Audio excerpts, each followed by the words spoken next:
In March 2024, a young man is out and about in Bristol. It's actually a perfectly normal evening in the life of a student. A few drinks with friends, followed by a house party at a friend's house. But the evening will end with a mystery that remains unsolved to this day. Because Jack O'Sullivan disappears on his way home.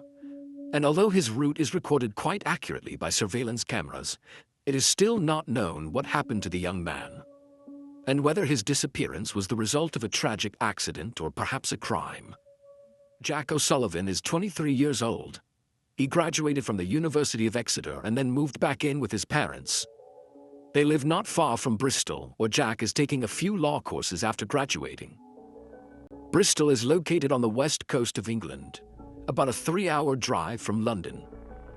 On the evening of March 2nd, Jack was out with a few friends. The group has settled into the Wetherspoons in the center of Bristol. Wetherspoons is a British pub chain and a popular place for many people to stop for a drink or two. After a few drinks at Wetherspoons, the group moves on to a house party. This also takes place in Bristol, on Hotwell Road. Jack has only known the people he is with this evening for a short time. He is therefore unsure beforehand whether he should go at all. But his mother Catherine encourages him to do so. He is sure that spending time with his new friends will do him good. So Jack follows his mother's advice and spends the evening at a birthday party on Hotwell Road. Although Jack is of legal age, he still keeps his parents informed when he goes out. This evening is no exception. Jack's mother Catherine sends him a text message around 1 a.m. asking if she or Jack's father should pick him up from Bristol by car. At 1:52 a.m., Jack texts his parents to say that he's okay and that he'll organize a taxi to get back home soon. His parents can go to bed and not have to wait up. Jack doesn't live in Bristol itself, but a little way out in Flexburton in the county of Somerset. He took the bus to Bristol in the afternoon, but public transport stops running in the middle of the night. So Jack's only option is a taxi. Jack's parents go to bed feeling reassured that Jack is going to get a taxi. Jack doesn't leave the house party until about an hour after he texts his parents. He leaves the party alone and is recorded on a security camera on his way home. He walks along Christina Terrace and is then filmed again at 2:57 a.m. at Junction Springbridge. This route leads towards a main road. Jack probably assumes that he is most likely to get a taxi there. He does have an Uber account, but does not log in that night. At 3:13 a.m., Jack crosses the Brunel Way overpass after apparently walking along Brunel Rock Road. This route also takes him past the edge of Camberland Basin. This is the harbour basin and quasi the entrance to the docks of Bristol. 7 minutes later, at 3:24 a.m., Jack tries to call a buddy of his. The buddy is still at the party but doesn't answer. It's not entirely clear exactly where Jack is making the call from. A few minutes later, the buddy sees that Jack called him and calls him back. At 3:30 a.m., he dials Jack's number and the 23-year-old picks up. However, Jack only says hello. Then the call breaks down. Why? No one knows. It was also never possible to find out why Jack called his friend at all.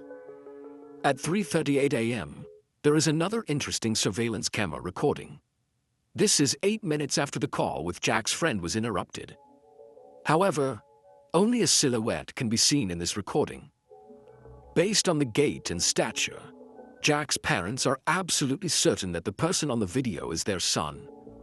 The person is walking over the Plimsoll Swing Bridge. At 3:40 a.m., a security camera presumably records Jack walking up Bennett Way. Then his trail goes cold. And since that moment, Jack O'Sullivan has been missing.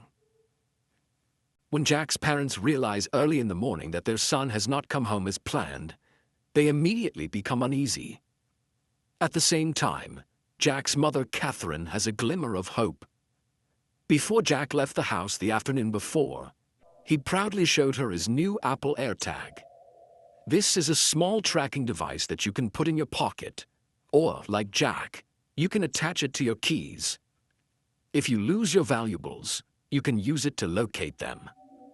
This is exactly what Catherine O'Sullivan tells the police when she reports Jack missing that day. Jack left the house with the AirTag, so it should be easy to locate him using the Apple service. However, Catherine's hopes are dashed immediately at the police station. She is told that Apple's privacy policy would not allow the AirTag data to be tracked. This seems nonsensical to the O'Sullivans, especially as Jack remains missing for days and even weeks. During a further conversation with the police, the investigator suggests that they have now tried to evaluate the AirTag. However, without success. The battery of the tracking device was apparently empty. Catherine replies that this could hardly be the case. At 6 p.m., Jack had shown her how the AirTag worked. Catherine also says that she's been in touch with Apple's customer service. They told her that the AirTag would show the last location even if the battery was empty. Catherine always brings up the AirTag with the police. At some point, the police changed their story and said that something must have been wrong with the settings and that's why it couldn't be located. The police are said to have last told Catherine that the AirTag was not registered to Jack, but to his ex-girlfriend. That is why they were unable to access the data. However, Jack's ex-girlfriend denies ever having anything to do with an AirTag, let alone that Jack would ever carry something with him that she had registered. The fact is that the AirTag data has not been accessed to date, even though it could play an important role in the investigation.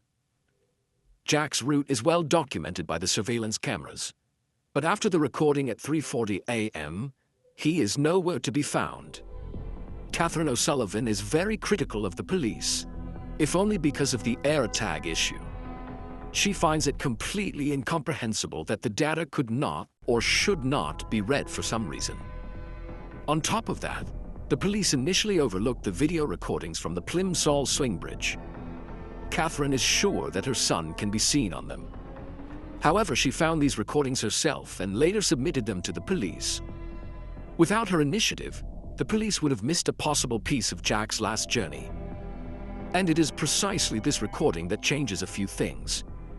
Because just because Jack can probably be seen on the recordings at the Plimsoll swing bridge, the recordings from nearby Bennett Way also turn up. If Catherine had not found these recordings of Plimsoll swing bridge, Jack's last sign of life would be missing. Without these two sightings, the last video recording of Jack would be at 3:13 a.m. near the harbor bench. And that is an important point in this case, because the police tell Catherine shortly after Jack's disappearance. The investigators suspect that Jack fell into the harbor at night and drowned. This assumption is tragic, but not unlikely, especially if you assume that the sighting near the harbor basin is the last shot. But if you take into account the two video recordings that Catherine found on her own weeks later, Jack's entire route changes. Because if Catherine is right, and it really is Jack that can be seen on them, then he is last seen moving towards the city and thus away from the water. This would make the police theory that Jack drowned less likely.